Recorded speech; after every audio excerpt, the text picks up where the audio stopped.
Hello दोस्तों, good morning. तो चलिएगा फिर से तहे दिल से स्वागत है आपके इस YouTube channel board exam officer पर। आई होप दोस्तों आप लोग बहुत ही अच्छे होंगे। अल्लाह आपको और आपकी फैमिली को हर बला हर मुसीबत से बचाए रखे। तो दोस्तों आज की इस वीडियो में मैं बात करूंगा आपके केमिस्ट्री के ऑब्जेक्टिव क्वेश्चंस के बारे में। मतलब दोस्तों आपके केमिस्ट्री के जो प्रथम चैप्टर है ठोस अवस्था के इंपॉर्टेंट ऑब्जेक्टिव क्वेश्चंस के बारे में। देखिए दोस्तों ये आपके केमिस्ट्री का प्रथम चैप्टर है। इसी तरह दोस्तों मैं आपके केमिस्ट्री के chapter by chapter objective questions को बताऊंगा। मैं आपको 30 इंपॉर्टेंट ऑब्जेक्टिव क्वेश्चंस को बताऊंगा जो आपके इस बार के एग्जाम के लिए बहुत इंपॉर्टेंट होगा।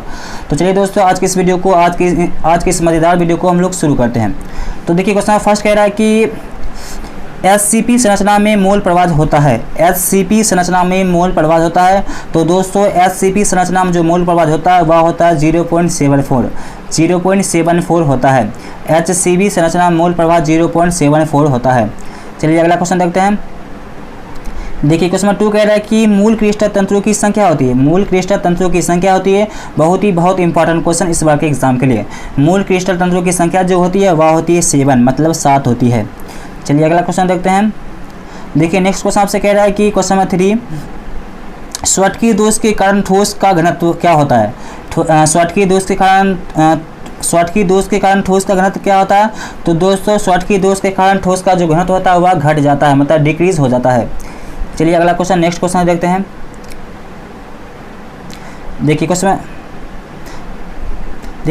दोस्तों क्वेश्चन 4 कह रहा है कि एचसीपी संरचना में धातु के कोऑर्डिनेशन संख्या होती है। एचसीपी संरचना में धातु की कोऑर्डिनेशन संख्या होती है। तो दोस्तों धातु को जो कोऑर्डिनेशन संख्या होती है वह होती है 12 मतलब 12 होती है। एचसीपी संरचना में धातु की कोऑर्डिनेशन संख्या जो होती है वह होती है 12 मतलब 12 होती है। चलिए नेक्स्ट क्वेश्चन देखते हैं क्वेश्चन नंबर 5 को। देखिए क्वेश्चन नंबर 5 कह रहा है कि बीसीसी इकाई सेल में मुक्त खाली जगह का प्रतिशत होता है। बीसीसी इकाई सेल में मुक्त खाली जगह का प्रतिशत जो होता है वह होता है 32%। बीसीसी इकाई सेल में मुक्त खाली जगह का जो प्रतिशत होता है मतलब परसेंटेज जो होता है वह होता है 32%। चलिए अगला क्वेश्चन देखते हैं क्वेश्चन नंबर 6 को। देखिए क्वेश्चन नंबर 6 कह रहा है कि आपसे कि किसमें चतुष्फलकीय और अष्टफलकीय दोनों होता है। किसमें चतुष्फलकीय और अष्टफलकीय दोनों होता है। तो दोस्तों वह जो होता है एचसीपी और सीसीपी। अब देखते हैं क्वेश्चन नंबर 7 को। देखिए क्वेश्चन नंबर 7 कह रहा है कि फलक केंद्रीय घनीय जालक में एकक कोष्ठिका में परमाणु की संख्या होती है। फलक केंद्रीय घनीय जालक में एकक कोष्ठिका में परमाणु की संख्या जो होती है वह होती है 4 होती है। फलक केंद्रीय घनीय जालक में एकक कोष्ठिका जो परमाणु संख्या होती है वह होती है 4 मतलब 4 होती है। चलिए क्वेश्चन 8 देखते हैं। देखिए क्वेश्चन 8 बहुत इंपॉर्टेंट है। क्वेश्चन 8 कह रहा है कि फ्रैंकल और शॉर्टकी दोष होते हैं। फ्रैंकल और शॉर्टकी दोष जो होते हैं दोस्तों वह होते हैं परमाणु दोष। फ्रैंकल दोष को ही हम लोग परमाणु दोष कहते हैं, शॉर्टकी दोष को ही हम लोग परमाणु दोष कहते हैं। चलिए अगला क्वेश्चन देखते हैं क्वेश्चन नंबर 9। देखिए क्वेश्चन नंबर 9 कह रहा है कि बीसीसी एकल सेल में संकुलन क्षमता होती है। बीसीसी एकल सेल में संकुलन क्षमता होती है। तो दोस्तों वह जो होती है 68% होती है। बीसीसी एकल सेल में जो संकुलन क्षमता होती है वह होती है 68%। किसी धातु की समन्वय की संख्या 8 होती है। किस धातु की समन्वय संख्या 8 होती है। तो दोस्तों वह होती है पोटासियम की मतलब के की। के एक धातु है मतलब पोटासियम एक धातु होती है जिनकी समन्वय संख्या 8 होती है। चलिए अगला क्वेश्चन 12 देखते हैं। देखिए क्वेश्चन 12 कह रहा है कि किस यौगिक को एक यौगिक जो X तथा Y तत्वों से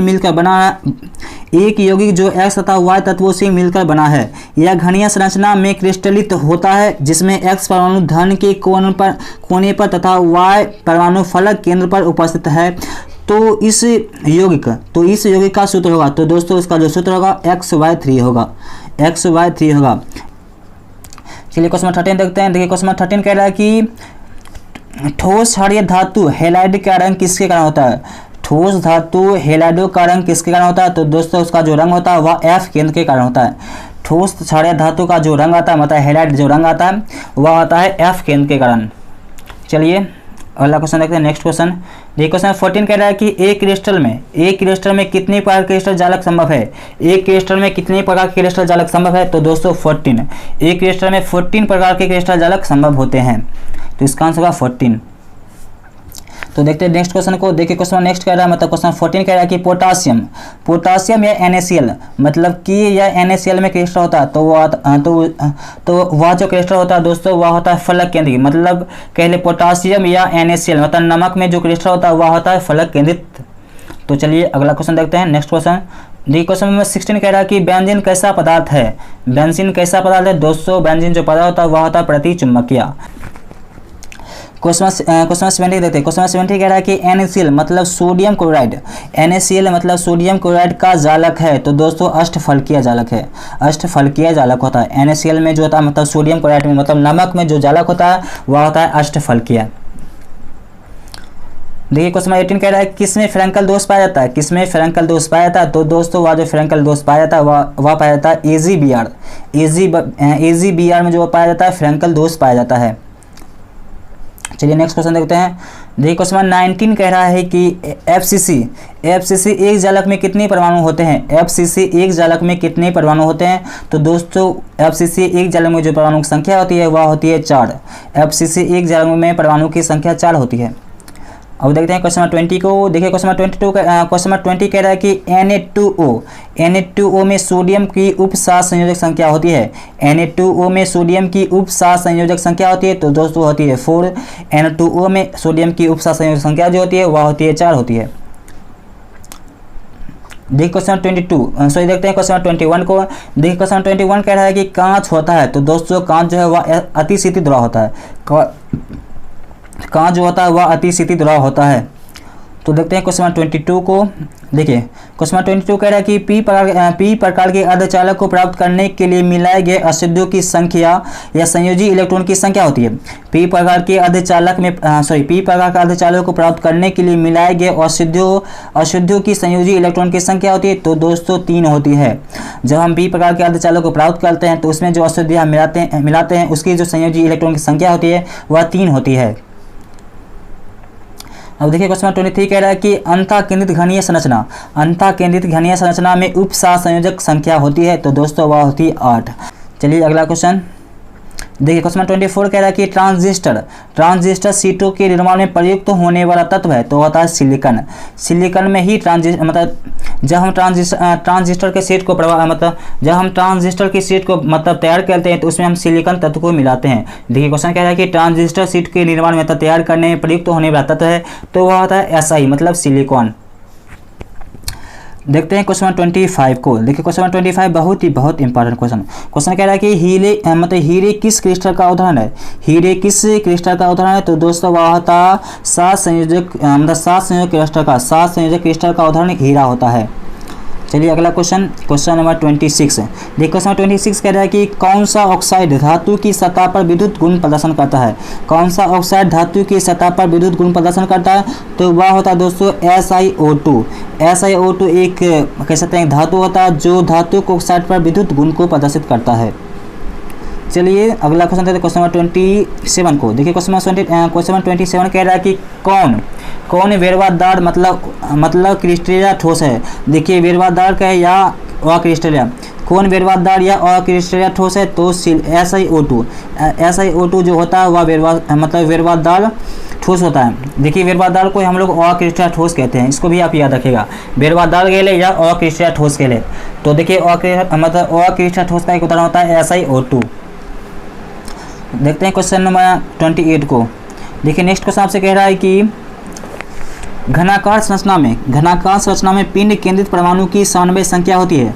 घनाकार संरचना में पिंड केंद्रित परमाणु की संख्या होती है तो दोस्तों उसकी जो संख्या होती है वह होती है 8। घनाकार संरचना में पिंड केंद्रित परमाणु की संख्या जो होती है मतलब समन्वय संख्या जो होती है वह होती है 8। चलिए क्वेश्चन नंबर 29 को देखते हैं। देखिए क्वेश्चन नंबर 29 कह रहा है कि HCP में धातु का रवा या धातु के रवा में उपसार संयोजक संख्या होती है। SCP में धातु रवा का उपसार या धातु के रवा का उपसार संयोजक संख्या होती है तो दोस्तों उसका जो रवा का उपसार संयोजक संख्या होती है वह होती है 12 मतलब 12 होती है। SCP संरचना में या SCP क्रिस्टल में धातु के रवा का जो उपसार संयोजक संख्या होती है वह होती है 12 मतलब 12 होती है। तो देखते हैं इस वीडियो के अंतिम क्वेश्चन को, क्वेश्चन नंबर 30 को। देखिए दोस्तों क्वेश्चन नंबर 30 कह रहा है कि FCC घनीय कोष्ठक में हर फलक केंद्र पर उपस्थित परमाणु कितने कोष्ठक में साझा होते हैं।